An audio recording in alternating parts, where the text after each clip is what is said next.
Founder of the Institute for Security Studies, Jakkie Cilliers, says the South African government is blocking the potential that foreign workers can bring to the country's economy. Cilliers has criticized the country's work visa regime, calling it laborious, lengthy, and inefficient. He joins us now for more on this. Jakkie, thank you so much for making time for us. What exactly is frustrating the recruitment process of foreign nationals? How bad are these bureaucratic obstacles? Good afternoon. This situation is terrible. We must first understand that bringing skilled foreigners into South Africa is hugely important. All over the world, skilled foreigners are in demand. They bring jobs, they bring investment, they bring knowledge.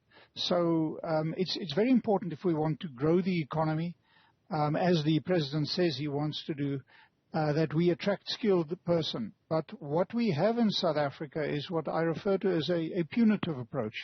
We do our best to keep foreigners out, no matter what their skills. And at the same time, South Africa is in actual fact a large exporter of skills. If you go to countries like Canada, you'll find that the rural medical system in Canada is almost entirely staffed by South Africans or former South African medical doctors. And so you can carry on.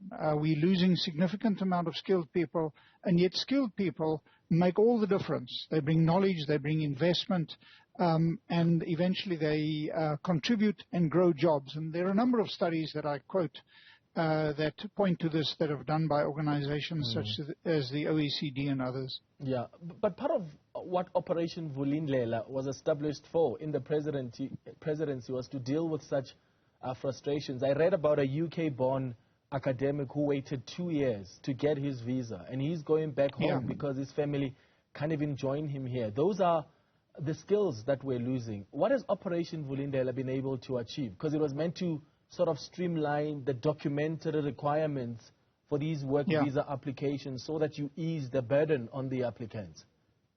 There seems to have been no effect. The former Home Affairs Director General Mavusa Misimang, at the request, submitted a report, commissioned report to the Minister of Home Affairs and Labour. I think it's now 2 years ago.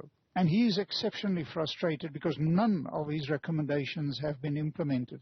So we have a situation where Labour and Home Affairs are actively working against the presidency, or alternatively, the presidency is not bringing them in. And that is largely because we have a punitive approach to foreigners generally, but it includes skilled and unskilled foreigners. And we literally do our best to make it as difficult as possible.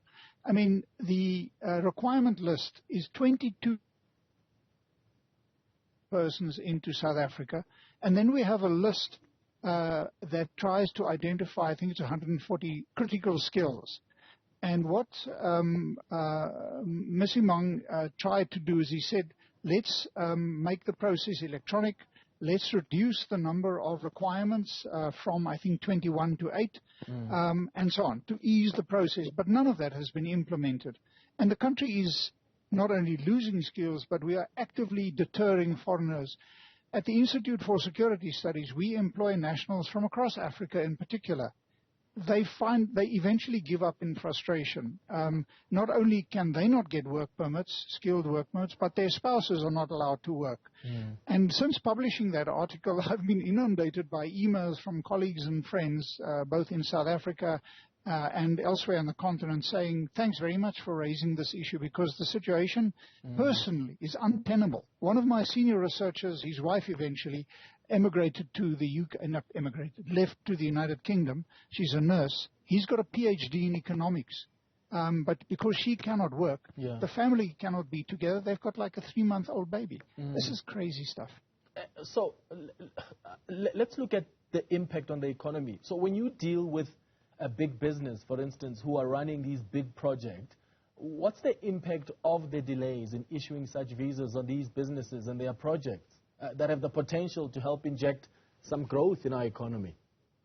Well, I quote in the article, I quote an example of a German company which eventually sold its South African subsidiary because it could not get a work permit for the executive from Germany, obviously, since it's a German company, that the head office wanted to deploy to South Africa.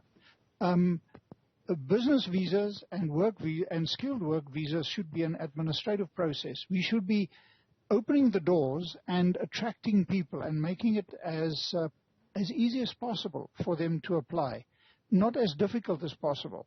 And it seems to be an absolute disaster. And I can give you any number of stories from within the Institute and colleagues about how they have been frustrated in trying to get a work permit. Whether you can't get a work permit in South Africa, apparently, except through the skills process, it would seem. This is crazy stuff. No other country, no other democratic country has the same kind of requirements that I'm aware of. How desperate is our country for these critical skills, the skilled migrants? So we generally, South Africa is xenophobic. We know that. We've seen that through the riots. We've seen that how poor people, poor South Africans, consider that foreigners take their jobs away. But those are generally unskilled, poor people that come from the region, often illegally, and then, let's say, compete with poor South Africans in our townships and so on. That needs to be regulated, and that requires a whole process of fixing our borders and providing a responsible vehicle to allow people to come to South Africa. It needs to be regulated and eventually to depart. When we're speaking of skilled people, I do long-term forecasting where I look at what drives growth, and we've done forecasts for every African country, and we do it also look at global growth issues. And skilled, bringing knowledge into your country, it's like investing in research and development, except it's much cheaper. So instead of investing to train a chemical engineer, I bring somebody in from, let's say, Zambia, who is a chemical engineer, or from Canada, or from China. I get that immediately. I don't have to put the person and use public monies to fund the person going through university to do that. So skills, critical skills, skills generally is considered an absolute benefit because today and tomorrow's economy is based on knowledge. And what you want to do is you want to attract knowledge, you want to retain them, you want to make it easy. In South Africa, it's difficult as possible. People come in. They can't open a bank account because you need all kinds of requirements. And the banks have to comply, and they can't, and this and that. It's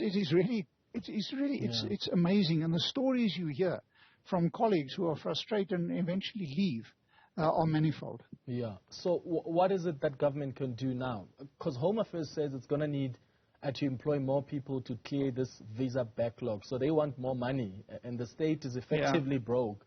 It's running out of money. But the minister also seemed to suggest that there are no backlogs when it comes to critical skills visas. You know, what was really ironic, on the same day that the minister says that there's no backlog, he appeals for money to reduce the backlog. So which is it? It's just absolutely amazing, this level of confusion that it seems. The way to reduce the backlog and to make sure that you don't need more money is to reduce the requirements, to simplify it. It should be an administrative procedure where somebody applies. You need to have an effective system. You can't just let people into the country. You need to regulate and allow them in, and then have a simple system, which can be done literally. I think you could go and buy a system off the shelf that probably can do this. To make sure that people are registered, that they comply with their visa requirements. But I say again, at a certain skills level, there should be an entirely administrative process. But it isn't. I mean, the number of hurdles and police clearance certificates and, I don't know, is manifold. And then there are these absolutely stupid requirements that you must submit documents and then have them stamped by Commissioner of Oaths.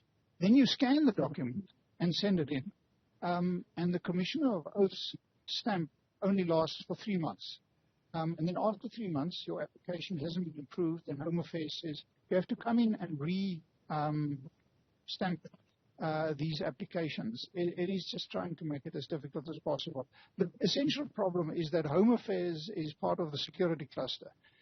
South Africans don't believe that skilled foreigners is a good. They believe that they are coming to take South African jobs away and threaten South Africans, while actually It is the reverse. They bring skills, they create employment, and there's a significant amount of international literature that shows exactly that.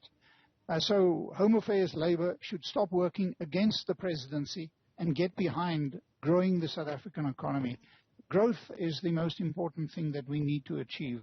Yeah, I suppose also what's said is Foreigners that even, to help us. Yeah, even the people that Cyril Ramaphosa, the president, has appointed in the presidency to deal with these issues, like Mr. Msimang, Mr. Sipho Nkosi as well, who was going to be the red tape cutter. The irony is that these are people that are there to get things going, but they're held back by the same system that they're trying to fix. So good luck to them, but we need it fixed as soon as possible if we're serious about our economic growth. Jakkie Cilliers, thank you so much for making time for us this afternoon.